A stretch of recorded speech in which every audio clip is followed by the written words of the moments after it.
Hello, my name is Roland and welcome to the Rolling Spellbook, a show where we take a spell from Dungeons & Dragons 5th edition and cram it into a set of handmade dice. Today we're looking at Call Lightning. Before we make some dice, we need to look at the actual 5e description.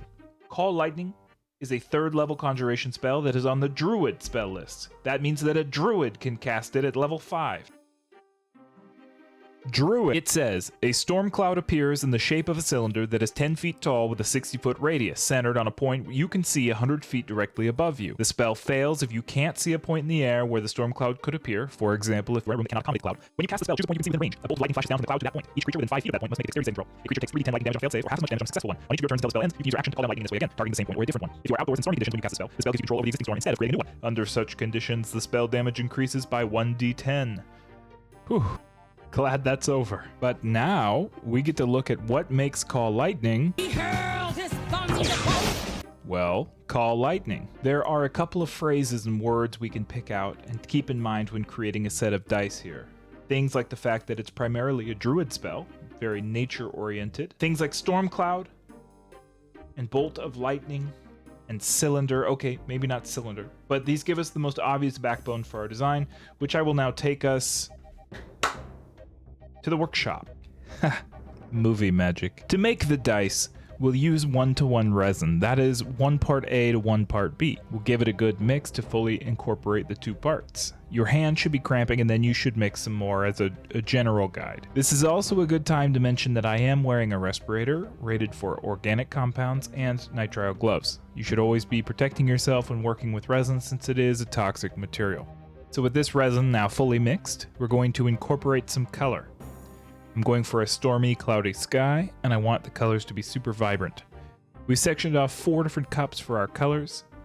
The first, we'll add a few drops of blue. I want a deep purple, so we'll do a few drops there. I also added a shimmery blue mica powder to the resin for a little iridescence, although it barely shows in the final product. For the last 2, I'm adding some Piñata Blanco Blanco white and an opaque gray. I'm making a darker gray and a lighter gray to make some storm clouds and give these dice a little bit of volume.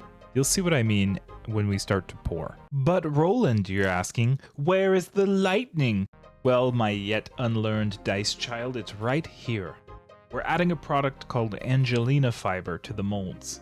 If there's a trick to adding this, I haven't learned it. I'm just slapping some in each of the dice and hoping that it will turn out okay, and I think it does. This product can be so finicky to put into the molds, but I think it's worth it. I put about the same amount into each of the die, a little less for the smaller dice like the D4. I use the tweezers on my fingers to make these little miniature sort of wreaths and kind of wrap them around the inside of the mold so there's a little bit of gold on most faces when these come out.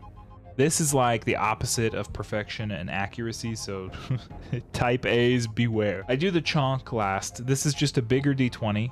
35 millimeters, and something that I've been experimenting with recently.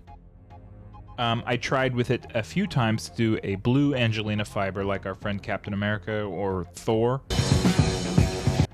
but it always comes out so icy, so we'll save that technique for another video. Now it's time to add the resin. Basically, I'm just alternating between the blue and purple in layers to get a good dark sky variation in each of the die. I fill each of these up a little bit above 3/4 of the way so that we have room to add the clouds. If you try this, you may need to wait between pours as the resin slowly seeps through the Angelina fiber. For the clouds, we'll take pipettes that have the tips cut off to make them a little bit bigger, and we'll alternate between the light gray and the dark gray, squeezing in the opaque resin into each different die. You'll want to start from the very bottom and slowly squeeze the pipette while you drag and swirl it toward the top. Don't worry about messing up the Angelina fiber, you won't. I'm very careful here to go slow and to not blow any bubbles into the resin by squeezing too hard on the pipette. Once that's done, I'll put some leftover resin on the cap face to prevent any air bubbles and squeeze that sucker onto the mold. This will go into the pressure pot at about 30 psi for 24 hours and here it is, all ready to demold. To demold the dice, we'll gently pull all along the edge, rotating the mold until the cap comes off.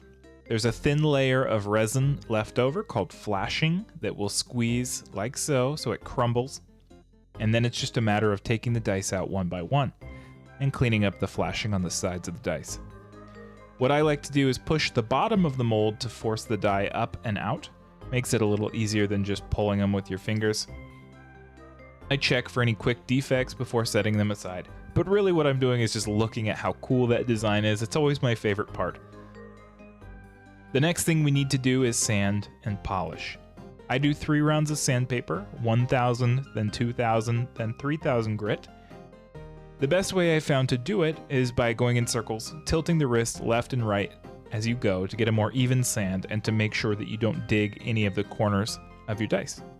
I sand the cap face, which is always the ones face for me, as well as any face that touches the ones face. For a D20, I'm sanding a total of 4 faces.